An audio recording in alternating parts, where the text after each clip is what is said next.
Todos os domingos, Dom Jesus Maria, bispo da Diocese de Bragança, tem um encontro marcado com o povo de Deus. Programa A Voz do Pastor, ensinando e motivando a sermos verdadeiros discípulos de Cristo. Caros amigos e amigas ouvintes da Rádio Educadora de Bragança, bom domingo para todos. Cada vez faltam menos semanas para chegarmos até o fim do ano litúrgico e o começo do novo ano com o Advento. A Voz do Pastor, neste domingo, traz para a nossa reflexão mais um encontro, ou eu diria até desencontro, com as autoridades judaicas por parte de Jesus. Desta vez, com herodianos, partidários de Herodes e fariseus. Nossa saudação especial no início deste programa ao Padre Emanuel Lopes, de Irituia, que já retornou à sua paróquia, depois de ter passado por uma cirurgia que teve algumas complicações, teve que fazer de novo um procedimento cirúrgico depois de ter sido operado, mas graças a Deus já está bem e está se repondo aos poucos já na própria casa, na paróquia de Irituia. Vamos, pois, com o Evangelho deste domingo. O Evangelho é de Mateus, no capítulo 22, versículos 15 a 21. Escutemos, pois, com atenção. Diz assim: Naquele tempo, os fariseus fizeram um plano para apanhar Jesus em alguma palavra. Então, mandaram os seus discípulos, junto com alguns do partido de Herodes, para dizerem a Jesus: Mestre, sabemos que és verdadeiro e que de fato ensinas o caminho de Deus. Não te deixas influenciar pela opinião dos outros, pois não julgas um homem pelas aparências. Dize-nos, pois, o que pensas? É lícito ou não pagar imposto a César? Jesus percebeu a maldade deles e disse: Hipócritas, por que me preparais uma armadilha? Mostrai-me a moeda do imposto. Levaram-lhe então a moeda. E Jesus disse: De quem é a figura e a inscrição desta moeda? Eles responderam: De César. Jesus então lhes disse: Dai, pois, a César o que é de César, e a Deus o que é de Deus.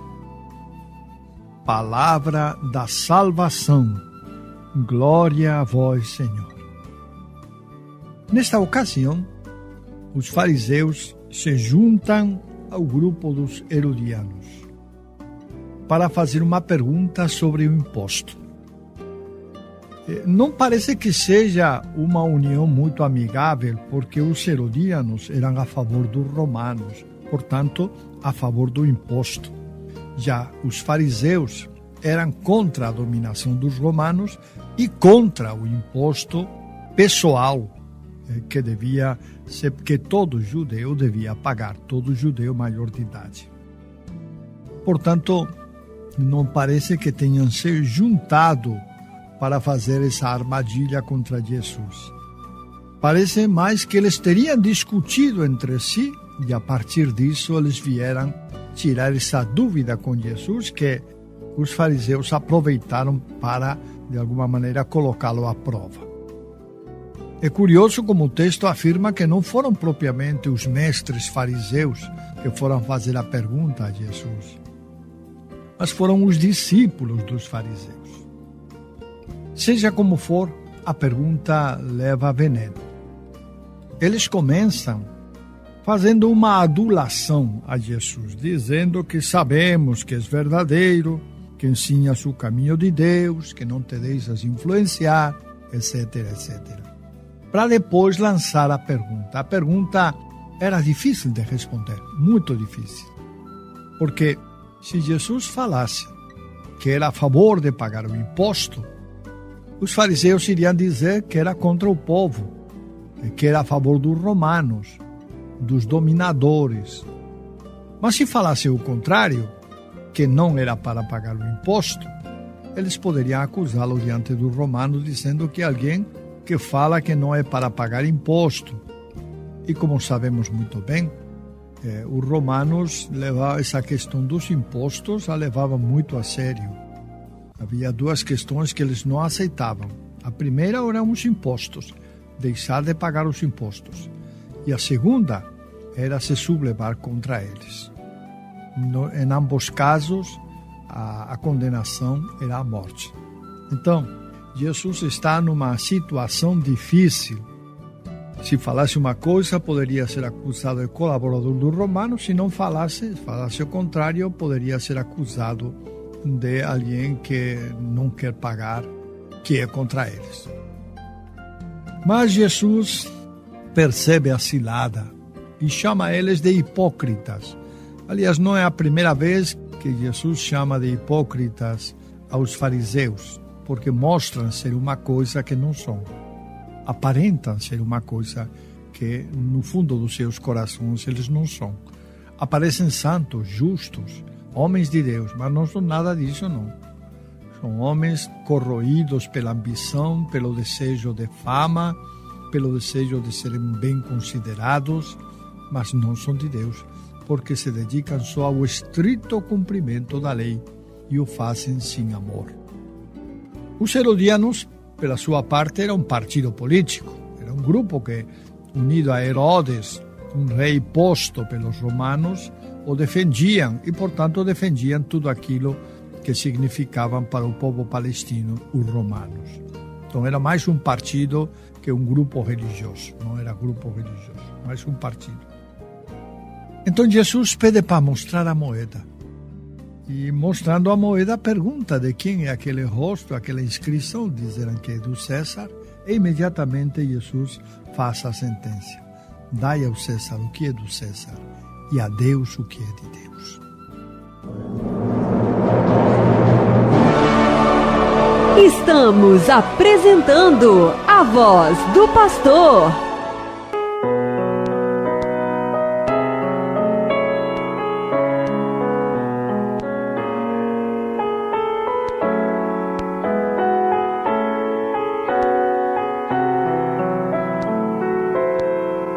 Dai a César o que é dele, de Jesus,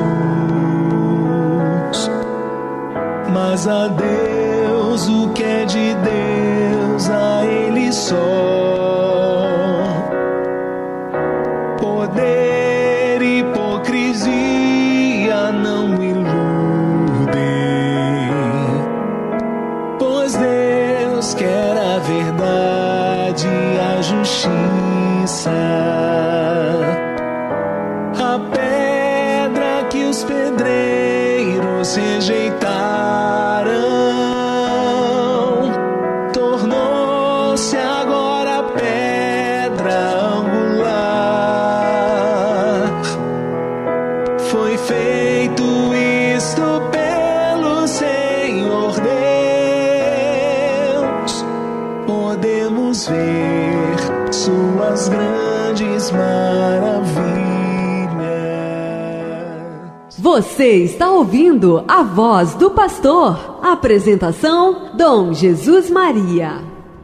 Dai a César o que é de César e a Deus o que é de Deus.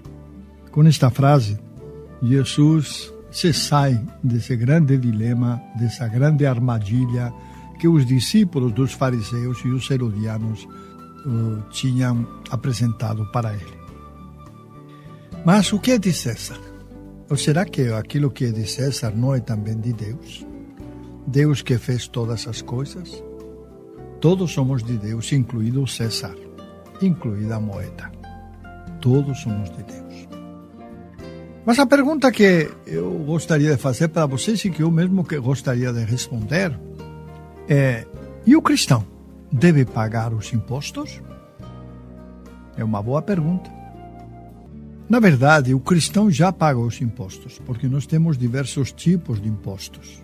Alguns são explícitos, são impostos a declarar em nossa declaração de imposto de renda. Outros são impostos urbanos ou rurais. E outros, a maior parte deles, são impostos embutidos. De maneira que em todos os serviços, tanto na energia, na água que consumimos, nos alimentos, nas coisas que compramos, em tudo isso tem um imposto incluído.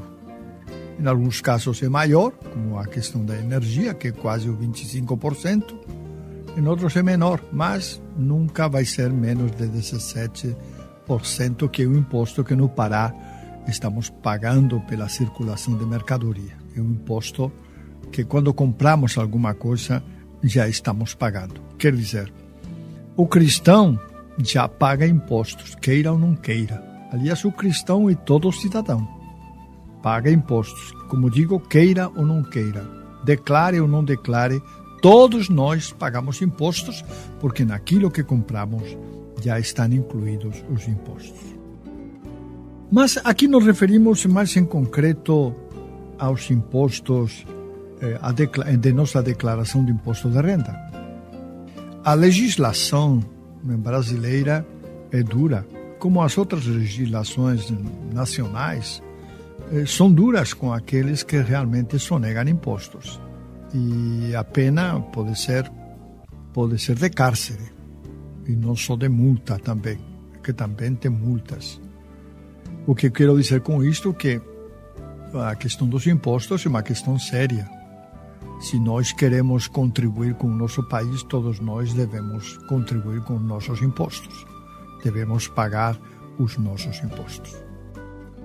A questão também seria como é que esses impostos realmente são administrados. Porque esses impostos que nós pagamos deveriam servir para construir estradas, para termos escolas bem arrumadinhas, para ser dedicado na saúde, para termos realmente melhores condições de aposentadoria no futuro e assim por diante. A questão é que muitas vezes nossos impostos não são bem utilizados, quando não roubados pelos, digamos assim, pelas pessoas públicas, pelos governantes públicos que elegemos. Muitas vezes esses impostos são roubados, são desviados e usados em benefício particular. E outras muitas vezes simplesmente esses impostos desaparecem nessa máquina enorme do governo que a gente não sabe para onde vão. O fato é que, embora paguemos impostos, embora estejamos mantendo o governo, nossos impostos não aparecem, não retornam para nós em benefícios. Muitas vezes não aparecem porque muitas das nossas estradas continuam com buracos, quando também há muitos lugares onde não tem estrada, é terra, estradas de terra, o asfalto não se conhece. Quando a saúde está daquele jeito e se você quiser uma saúde decente, tem que pagar um plano privado. Quando a educação está do mesmo jeito, enfim, nós vemos que, embora tenhamos obrigação de pagar nossos impostos, eles não retornam para nós como benefícios. Eles vão alimentar a máquina do Estado e nós não sabemos nem para onde eles vão. Mas, independentemente disso, como cidadãos deste país, devemos estar comprometidos por tornar o nosso ambiente mais humano, diríamos assim, nosso país mais humano, com relações mais humanas, mais fraterno, onde todos sejamos considerados irmãos. Também mais justo, onde todos tenhamos justiça e mais pacífico. Esse é o objetivo do nosso trabalho como cidadãos. Estamos no mundo, vivemos no Brasil e queremos ajudar a construir um Brasil melhor que este que temos agora. Menos desigual, onde existam menos pobres cada vez, onde todos tenham oportunidade, onde a nossa juventude possa ter oportunidade de trabalho e de desenvolvimento. Enfim, um país melhor.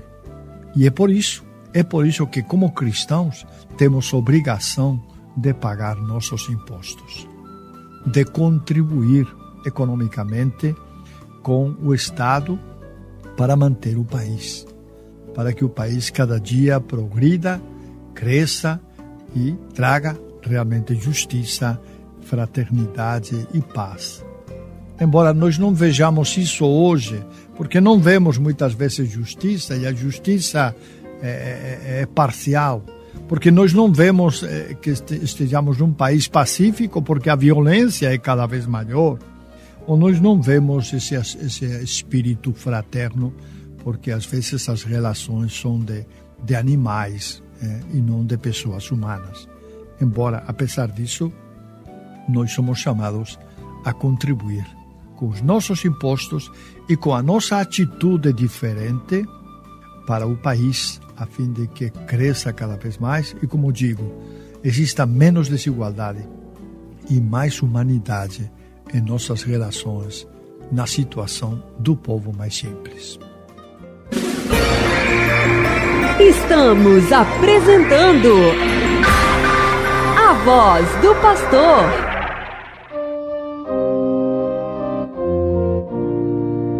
Dai a César o que é de César e a Deus o que é de Deus. Dai a César o que é de César e a Deus o que é de Deus. Cantai ao Senhor Deus um canto novo. Cantai ao Senhor Deus, ó terra inteira, manifestai a sua glória entre as nações e entre os povos do universo seus prodígios. Dai a César o que é de César e a Deus o que é de Deus. Dai a César o que é de César e a Deus o que é de Deus.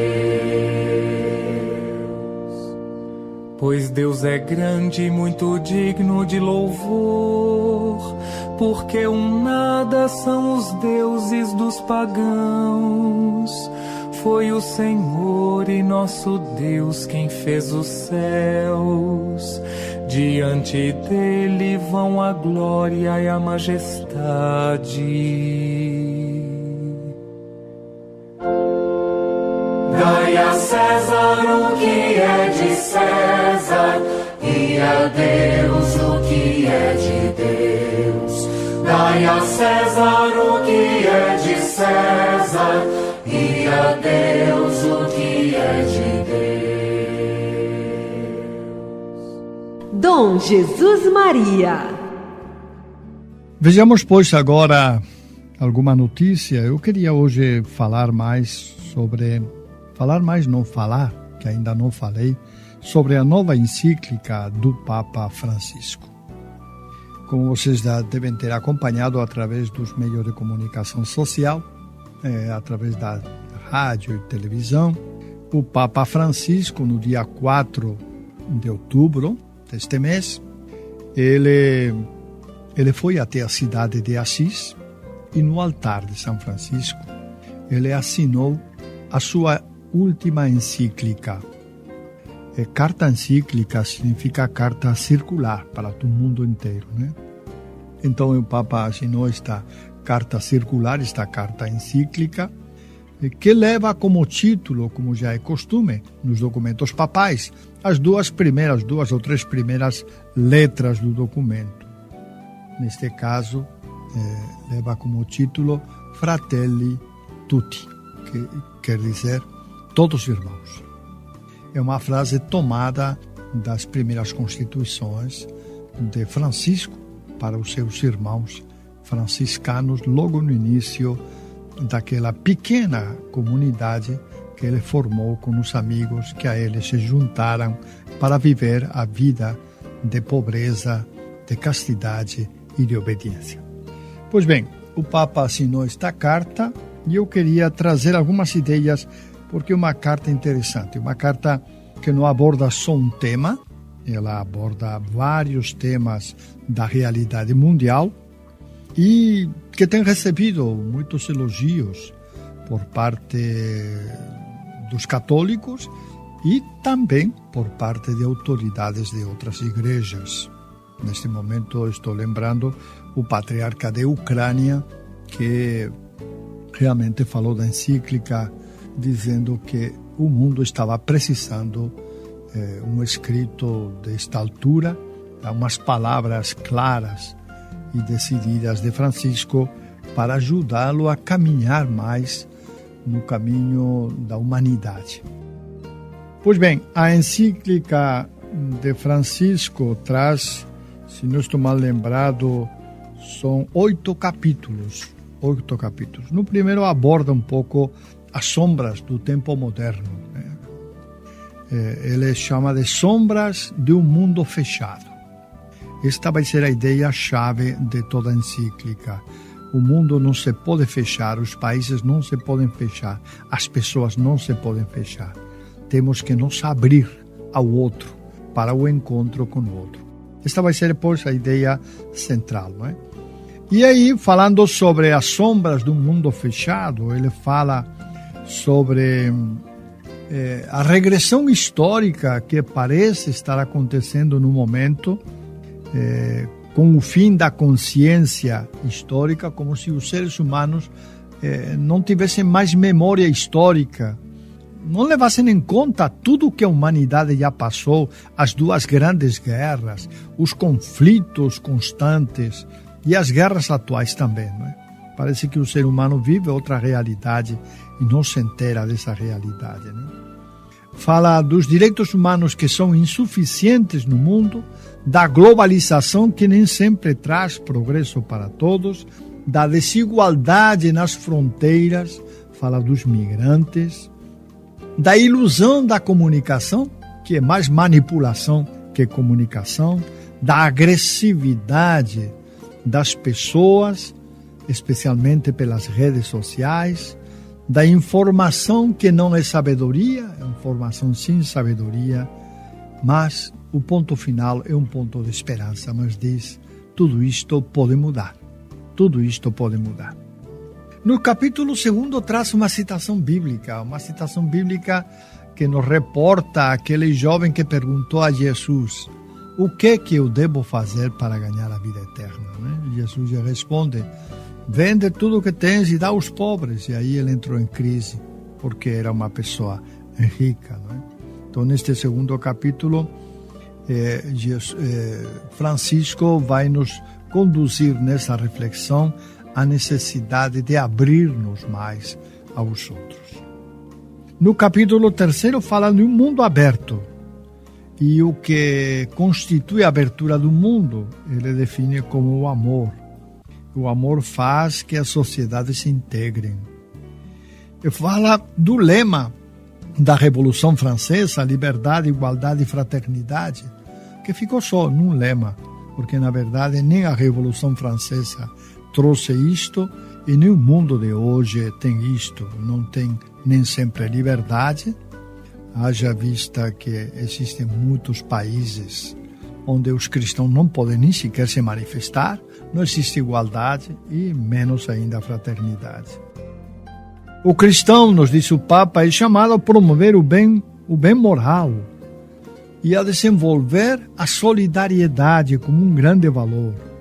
Fala da propriedade privada que deve ter uma função social, isto não é novidade, porque a Igreja sempre o defendeu, e dos direitos sem fronteiras, outra clara referência aos migrantes. No capítulo 4 diz que todos devemos ser abertos uns para os outros. No capítulo 5 fala da política melhor, o bem comum, e a política como uma necessidade para o ser humano. No capítulo 6 do diálogo e da amizade social. No capítulo 7 fala de um percurso de novo encontro, de cicatrizar as feridas, do perdão, fala da guerra e até a pena de morte, que diz que é injustificada, inadmissível. E por último, vai falar das religiões a serviço da fraternidade do mundo, da identidade cristã, que é o amor, e da manipulação que algumas religiões fazem da violência. Religião gerando violência. E termina com um apelo para que construamos um mundo mais fraterno, mais justo e solidário. Uma bonita encíclica do Papa Francisco que eu convido a todos a ler quando puderem, porque realmente ela é importante. Um outro ponto que eu queria, embora nosso tempo já esteja tomado, mas eu queria só citar, não é? Um outro pontinho sobre a nossa cartilha, que vocês devem ter tomado conhecimento porque foi enviada para as paróquias, a cartilha sobre a política, que nos recorda em vários pontos como é importante tomar consciência do nosso voto, não votar de qualquer jeito, mas votar conscientemente. Para isso nós precisamos conhecer a história do candidato, a história do partido, o programa do partido, o programa do candidato e saber realmente se ele tem boas intenções, saber se vai ser um bom administrador. Para isso, olhem a sua família. Se ele é bom administrador da sua casa, certamente poderá ser um bom administrador também da prefeitura ou poderá também ser um bom vereador. Enfim, sobre este tema nós ainda abordaremos um pouco mais na frente, se Deus quiser. Fiquem todos na paz de Deus e até a próxima semana, se Deus quiser.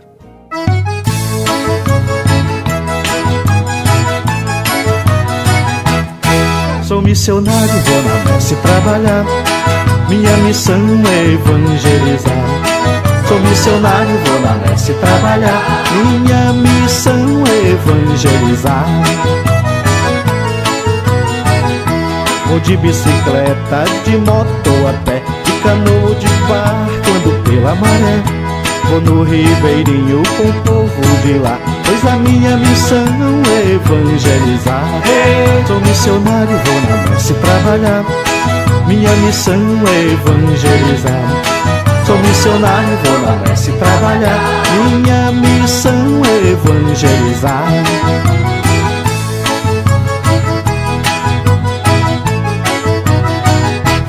Padre passou e não pôde ficar, lá está o missionário pra pastorear.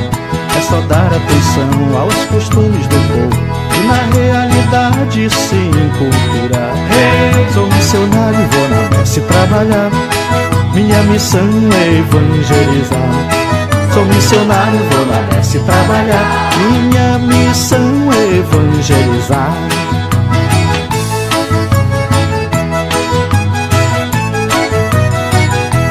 Na igrejinha, vou na catedral, vou no santuário e lá na matriz. Só que Deus me enviou para ir mais além. Com o povo da roça eu me sinto bem. Sou missionário, vou na messe trabalhar. Minha missão é evangelizar. Sou missionário, vou na messe trabalhar. Minha missão é evangelizar.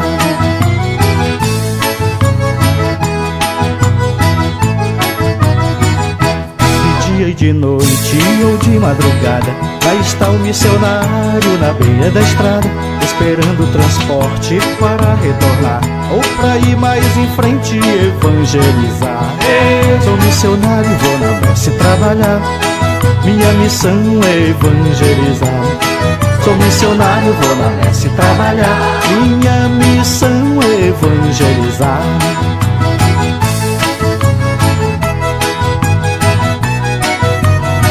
O caminho é difícil, sabe como é, mas eu vou enfrentando, sandália no pé. Tenho que assumir, é a minha missão de levar boa nova para o meu irmão. Sou missionário, vou na messe trabalhar. Minha missão é evangelizar. Sou missionário, vou na messe trabalhar. Minha missão é evangelizar.